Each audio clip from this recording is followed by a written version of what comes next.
Hi friends, welcome back to the Internet Cafe YouTube channel. இன்னைக்கு நம்ம இந்த வீடியோல எதை பத்தி பார்க்க போறோம் அப்படினா +2 எக்ஸாமுக்கு வந்து பாத்தீங்கன்னா ரிசல்ட் வந்து இப்போ 2 டேஸ்க்கு முன்னாடி ரிலீஸ் பண்ணிட்டாங்க. அதுல நிறைய பேர் பார்த்துட்டு வந்து பாத்தீங்கன்னா நீங்க ஃபெயில் ஆயிருந்தீங்க அப்படினா எப்படி வந்து ரீ எக்ஸாமுக்கு வந்து அப்ளை பண்றது அப்படிங்கறத பத்தி இந்த வீடியோல பார்க்க போறோம்.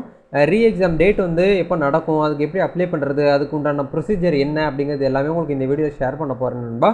அது மட்டும் இல்லாம இப்போ நீங்க இந்த வருஷத்துக்கு எக்ஸாம் எழுத போக நேரத்துல உங்களுக்கு ஏதாச்சும் ஒன்று ஆயிடுச்சு, எக்ஸாமே என்னால வந்து அட்டெண்ட் பண்ண முடியல, எக்ஸாமினேஷனுக்கே நான் வந்து போகல, நான் வந்து தமிழ் எக்ஸாம் எழுதியிருக்கேன், இங்கிலீஷ் எழுதலை, மேக்ஸ் எழுதலை, இந்த மாதிரிலாம் நான் வந்து எழுதலை, ஒரு எக்ஸாம் மட்டும் தான் எழுதியிருக்கேன், மீதி எந்த ஒரு எக்ஸாமும் நான் வந்து எழுதலை அப்படின்னு நினைக்கக்கூடியவங்க கூட இதுக்கு நீங்கள் வந்து ரீ எக்ஸாமுக்கு வந்து அப்ளை பண்ணிக்கலாம் அப்படிங்கிற மாதிரி தமிழக அரசு கவர்மெண்ட் வந்து சொல்லியிருக்காங்க. இந்த அரியர் எக்ஸாமுக்கு வந்து எப்படி வந்து அப்ளை பண்ணணும், அப்ளிகேஷன் ஃபீஸ் எவ்வளோ இருக்கும், அதுக்கு ஹால் டிக்கெட் வந்து எப்படி டவுன்லோட் பண்ணுறது, சென்டர்லாம் எங்கே போடுவாங்க அப்படிங்கிறது எல்லாமே உங்களுக்கு இந்த வீடியோவில் ஷேர் பண்ண போகிறேன். ஸோ வீடியோ வந்து ஸ்கிப் பண்ணாமல் ஃபுல்லாக பாருங்கள்.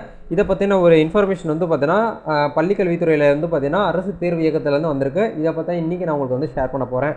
வீடியோக்குள்ளே போகிறதுக்கு முன்னாடி இப்போ தான் நம்ம சேனலை நீங்கள் ஃபர்ஸ்ட் டைம் பார்க்குறீங்க அப்படின்னா இந்த வீடியோக்கு கீழே இருக்கக்கூடிய அந்த ரெட் கலர் சப்ஸ்கிரைப் பட்டனையும் பக்கத்தில் இருக்கக்கூடிய பெல் பட்டனை கிளிக் பண்ணி ஆளுங்க எனபிள் பண்ணி வச்சுக்கோங்க நண்பா. நம்ம சேனல் வந்து போஸ்ட் பண்ணக்கூடிய ஒவ்வொரு லேட்டஸ்ட் நியூஸ் எல்லாமே நீங்கள் மிஸ் பண்ணாமல் தெரிஞ்சுக்க முடியும். சரி வாங்க இப்போ டேரெக்டாக வீடியோக்குள்ளார போகலாம். Okay fine. இன்றைக்கி நம்ம பார்க்க போகிற இந்த ஒரு நியூஸ் வந்து பார்த்திங்கன்னா நம்ம தமிழக அரசுடைய கவர்மெண்ட்லேருந்து வந்திருக்கக்கூடிய ஒரு ஜிஓ வந்து பார்த்தீங்கன்னா ரிலீஸ் பண்ணியிருக்காங்க. இதில் என்ன சொல்லியிருக்காங்க அப்படின்னா +2 எக்ஸாம் ரிசல்ட் வந்து பார்த்தீங்கன்னா மே 8ஆம் தேதி வந்து பார்த்தீங்கன்னா வந்திருந்தது. அந்த 8ஆம் தேதி ரிசல்ட் பார்த்துட்டு சில பேர் வந்து பார்த்தீங்கன்னா ஃபெயில் ஆயிருப்பீங்க, சில பேர் வந்து பார்த்தீங்கன்னா ரீவாலுவேஷன் ஆகுதுன்னு சொல்லிட்டு நிறைய பேர் பேசிகிட்டு இருக்காங்க. நான் இப்போ இந்த இடத்துல வந்து ரீடோட்டலோ ரீவாலுவேஷனை பற்றி நான் வந்து பேச விரும்பலை. ஏன்னா ரீடோட்டல் ரீவாலுவேஷன் இதை பற்றி தனியாகவே டெடிகேட்டடாக ஒரு வீடியோ வந்து பார்த்தீங்கன்னா உங்களுக்கு நம்ம சேனலே நான் வந்து ப்ரீவியஸ் வீடியோஸில் போட்டிருக்கேன். மறக்காமல் நீங்கள் அந்த கேட்டகரியாக இருந்தீங்க அப்படின்னா அங்கே போயிட்டு பாருங்கள். கண்டிப்பாக உங்களுக்கு வந்து ஃபுல்லாக புரியும். எப்படி வந்து ரீவாலுவேஷன் போடுறது, எப்படி வந்து ரீடோட்டலுக்கு வந்து அப்ளை பண்ணுறது, உங்களுடைய ஆன்சர் சீட்டை எப்படி வந்து ஸ்கேன்டு காப்பியாக வாங்குறது அப்படிங்கிறது எல்லாமே தனியாக அதை பற்றி ஒரு வீடியோவே வந்து பார்த்தீங்கன்னா டெடிகேட்டடாக எப்படி அப்ளை பண்ணணுங்கிற ஸ்டெப் பை ஸ்டெப் உங்களுக்கு வந்து போட்டிருக்கேன். செக் பண்ணி பாருங்கள். முடிஞ்சால் அதுக்கான லிங்க் கூட நான் டிஸ்கிரிப்ஷனில் கொடுத்து வைக்கிறேன். இந்த வீடியோ எண்டு கார்ட்லையும் கொடுக்குறேன், செக் பண்ணி பாருங்கள். இப்போ நம்ம இந்த வீடியோவில் எதை பற்றி பேச போகிறோம் அப்படின்னா அரியர் எக்ஸாம் பற்றி தான் பேச போகிறோம்.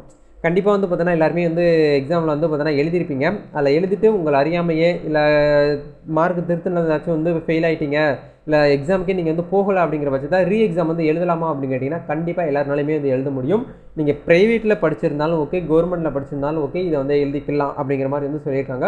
அதில் பள்ளி மாணவர்கள் விண்ணப்பிக்கும் வழிமுறைகள் அப்படின்னு சொல்லிட்டு உங்களுக்கு இந்த இடத்துல கொடுத்துருக்காங்க பாருங்கள். இது என்ன சொல்லியிருக்காங்க அப்படின்னா மார்ச் ஏப்ரல் 2023 மேல்நிலை 1ஆம் ஆண்டு, அதாவது +1 +2 இந்த 2 பேருமே வந்து பார்த்தீங்கன்னா எலிஜிபிள் தான் அப்படிங்கிற சொல்கிறாங்க. 1ஆம் ஆண்டு அரியர், மேல்நிலை 2ஆம் ஆண்டு +2 பொது தேர்வினை பள்ளி மாணவர்கள் எழுதி தேர்ச்சி பெறாத, வருகை புரியாத மாணவர்கள் தேர்ச்சி பெறாத பாடங்களை மீண்டும் எழுத அவர்கள் பயின்ற பள்ளியில் நேரில் சென்று, அதாவது இப்போ நீங்கள் மேபி வந்து பார்த்தீங்கன்னா ஃபெயில் ஆகிட்டீங்கன்னு வச்சுக்கோங்களேன், நீங்கள் என்ன பண்ணணும் அப்படின்னா நேரடியாக நாளைக்கு டேட்டு, இன்றைக்கி நான் மே 10ஆம் தேதி இந்த வீடியோ வந்து நான் நைட்டு போல் வந்து பார்த்தீங்கன்னா உங்களுக்கு ஷூட் பண்ணிகிட்டு இருக்கேன். நாளைக்கு அதாவது வியாழக்கிழமை மே 11ஆம் தேதியிலேருந்து மே 14ஆம் தேதிக்குள்ளே தான் நீங்கள் அப்ளை பண்ண முடியும். அதுக்கு மேலே போயிடுச்சு அப்படின்னா நீங்கள் வந்து பண்ண முடியாது அப்படிங்கிற சொல்கிறாங்க. 11ஆம் தேதியில் வந்து பார்த்தீங்கன்னா உங்களுக்கு வந்து பார்த்தீங்கன்னா நீங்கள் ஸ்டார்ட் ஆகி 17/5/2023 வரையிலான நாளில் வந்து பார்த்தீங்கன்னா நீங்கள் வந்து அப்ளை பண்ணணும் அப்படிங்கிற சொல்கிறாங்க. 14/5 ஞாயிற்றுக்கிழமை நீங்களாக காலை 10 மணி முதல் 5 மணி வரை விண்ணப்பிக்கலாம் அப்படிங்கிறத சொல்லியிருக்காங்க. சரிங்களா? ஆக்சுவலாக இதில் வந்து முக்கியமான பாயிண்ட்டுன்னு சொல்லி உங்களுக்கு பிளார்க்காகவே கொடுத்துருக்காங்க பாருங்கள். இதில் புரிகிற மாதிரி இன்னும் உங்களுக்கு நான் சொல்கிறேன். அதாவது நாளைக்கு 11ஆம் தேதி 11/5/2023 வியாழக்கிழமையிலேருந்து 17/5/2023 வரைக்கும் நீங்கள் வந்து அப்ளை பண்ணிக்கலாம். அந்த அரியர் எக்ஸாமுக்கு அப்ளை பண்ணிக்கலாம் அப்படிங்கிறத சொல்கிறாங்க. அதை ஆன்லைனில் பண்ண முடியாது, ஆஃப்லைனில் நீங்கள் எந்த ஸ்கூலில் படிச்சிங்களோ அந்த ஸ்கூலில் ஹெட் மாஸ்டர்கிட்ட போய்ட்டு தான் நீங்கள் வந்து அப்ளை பண்ண முடியும். அதுக்குண்டான சார்ஜ் என்னமோ அதையும் நான் உங்களுக்கு இந்த வீடியோவில் பேசியிருக்கேன். சரிங்களா? கடைசியில் பாருங்கள். அதே மாதிரி இந்த 11ஆம் தேதியிலேருந்து 17ஆம் தேதிக்குள்ளே ஞாயிற்றுக்கிழமை லீவ் வரும். அந்த லீவ்லையுமே வந்து பார்த்தீங்கன்னா நீங்களாகவே வந்து பார்த்தீங்கன்னா காலையில் 11 மணிலேருந்து 5 மணி வரைக்கும் நீங்கள் போய்ட்டு விண்ணப்பிக்கலாம். அது ஸ்கூல் வந்து ஓப்பனில் தான் இருக்கும், ஆஃபீஸுக்கு மட்டும் ஓப்பனில் இருக்கும் அப்படிங்கிற மாதிரி சொல்லியிருக்காங்க. அதை பார்த்து நீங்கள் வந்து அப்ளை பண்ணிக்கோங்க. இப்போ நீங்கள் அப்ளை பண்ணி முடிச்சதுக்கப்புறம் இந்த ரீ எக்ஸாம், இந்த அரியர் எக்ஸாம் வந்து எப்போ வந்து நடக்கும் அப்படிங்கிறது பார்த்தீங்கன்னா ஜூன் ஜூலை ஜூன் ஜூலையில் தான் உங்களுக்கு வந்து பார்த்தீங்கன்னா இந்த மேல்நிலை 2ஆம் ஆண்டுக்கான துணை தேர்விற்கு தற்போது விண்ணப்பிக்க விரும்பும் மாணவர்கள் தேர்வுகளும் மற்றும் மார்ச் ஏப்ரல் 2023 மேல்நிலை 1ஆம் ஆண்டு +1 +2 2 பேருமே இதுக்கு வந்து எலிஜிபிள் தான் நீங்கள் வந்து அரியர் எக்ஸாம் எழுதுறதுக்கு அப்படிங்கிறத சொல்கிறாங்க. இது எல்லாமே பார்த்துட்டு உங்களுக்கு ஜூன் ஜூலையில் தான் வந்து பார்த்தீங்கன்னா எக்ஸாமினேஷன் நாங்கள் வந்து அரேஞ்ச் பண்ணுவோம் அப்படிங்கிற வந்து அவங்க வந்து சொல்லியிருக்காங்க. சரிங்களா? அரேஞ்ச் பண்ணி அதுக்கு உண்டான தனியாக ஒரு சர்வீஸ் சென்டர் வந்து பார்த்தீங்கன்னா அமைக்கப்படும் அப்படிங்கிற வந்து சொல்கிறாங்க. அதுக்குமே தனியாக வந்து ஹால் டிக்கெட் எல்லாமே இப்போ எப்படி வந்து மெயின் எக்ஸாம் எப்படி நடந்துச்சோ அதே மாதிரி தான் வந்து அரியர் எக்ஸாமே வந்து பார்த்தீங்கன்னா நடக்கும் அப்படிங்கிற வந்து சொல்லியிருக்காங்க. நீங்கள் இதை பற்றி ஃபுல்லாக டீட்டெயிலாக தெரிஞ்சுக்கணும் அப்படின்னா நம்ம தமிழக அரசுடைய பள்ளிக்கல்வித்துறையோட வெப்சைட்டு dge.tn.gov.in அப்படிங்கிற வெப்சைட்டுக்கான லிங்க்கும் வீடியோ கீழே கொடுத்துருக்குறேன்.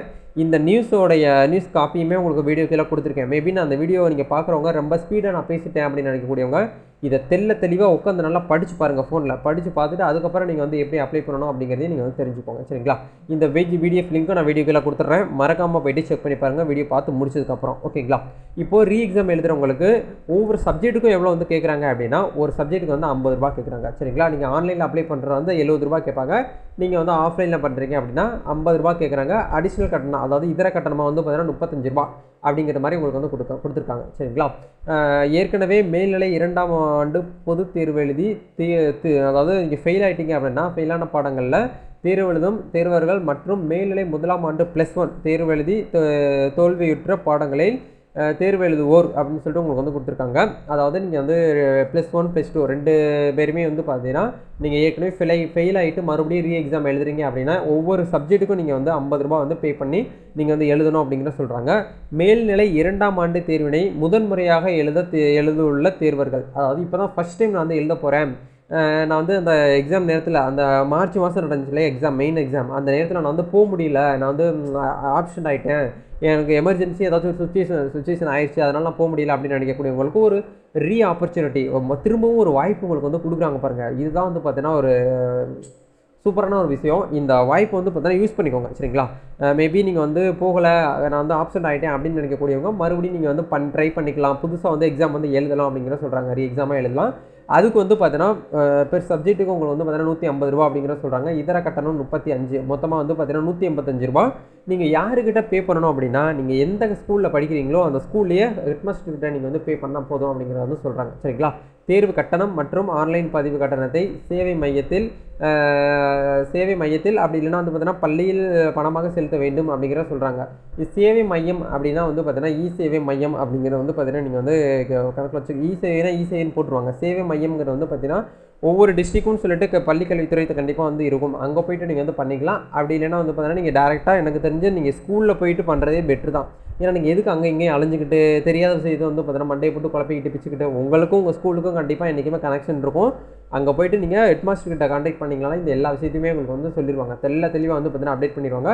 இதை பற்றி ஃபர்தராக உங்களுக்கு வந்து டவுட்ஸ் இருக்குது அப்படின்னா இந்த ஜியோ வந்து பார்த்தீங்கன்னா நீங்கள் வந்து படித்து பாருங்கள். இதுக்கான ப்ரெஸ் ரிலீஸ் எல்லாமே உங்களுக்கு வீடியோ கீழே நான் டிஸ்கிரிப்ஷனில் கொடுத்துட்றேன். மறக்காமல் செக் அவுட் பண்ணி பாருங்கள். வேறு ஏதாவது உங்களுக்கு டவுட்ஸ் இருந்தாலும் கமெண்ட் செக்ஷனில் வந்து ஷேர் பண்ணுங்கள். நம்ம நெக்ஸ்ட் ஒரு வீடியோவில் மீட் பண்ணுவோம் நண்பா. Thank you. All the best. God bless you.